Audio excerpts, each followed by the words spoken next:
అశోక వాటిక లేక అశోకవనము అనేది కాంచనలంకలోని రాక్షసరాజు రావణాసురుడి రాజ్యంలో ఉన్న ఒక అందమైన తోట. ఈ తోటను విశ్వకర్మ స్వయంగా నిర్మించారు.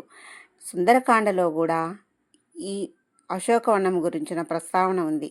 అశోక వాటిక చుట్టూ అందమైన ఉద్యానవనాలు, గృహాలు ఉన్నాయి. శ్రీరాముల వారి భార్య అయిన సీతను రావణాసురుడు అపహరించిన తర్వాత బందీగా ఉంచిన ప్రదేశం ఇదే.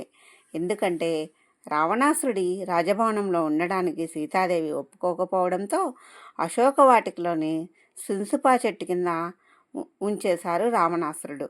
రావణాసురుడి భార్య మండోదరి ఆమెను కలవడానికి వచ్చింది. మరియు హనుమంతుడు ఆమెను మొదటిసారి కలిసిన ప్రదేశం కూడా ఇదే. రాముడు వేలి ఉంగరంతో తనను తాను గుర్తించుకున్నాడు హనుమంతుడు. రాముడు మరియు రావణుడి మధ్య జరిగిన యుద్ధం ముగిసేంత వరకు సీత అశోక వాటికలోనే ఉంది. దీని ఫలితంగా రావణుడు స్వయంగా మరియు ఆ వంశంలోని చాలామంది నాశనం చేశారు. సీతను వెతుకుతూ లంకను మొదటిసారి సందర్శించినప్పుడు హనుమంతుడు అశోక వాటికలో ఎక్కువ భాగాన్ని నాశనం చేశాడు. అశోక వాటిక మధ్యలో ఉన్న ప్రమదవనాన్ని కూడా నాశనం చేశాడు. ఇప్పుడు మనం చూస్తున్న ఈ వాగులోనే సీతాదేవి స్నానం చేసింది అని కూడా అంటారు అక్కడి స్థానికులు.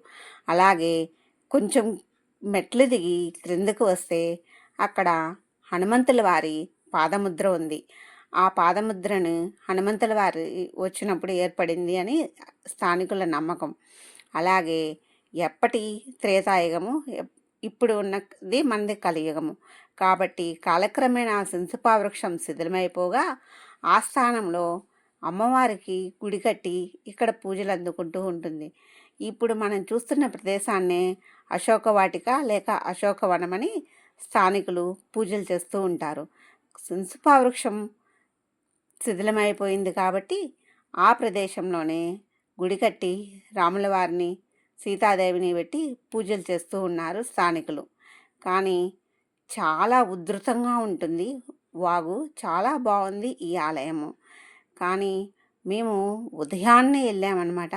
అప్పుడే స్టార్టింగ్ వెళ్ళాం కాబట్టి చుట్టుపక్కల అంతా చాలా అద్భుతంగా ఉంది. అంత ఉదయాన్నే వెళ్ళటంతో అప్పుడే పూజలు మొదలుపెట్టారు గుడి లోపల ఉన్న అయ్యవారు. కానీ అంత ప్రశాంతంగా దర్శనం చేసుకోవడం కూడా మాకు చాలా బాగా నచ్చింది.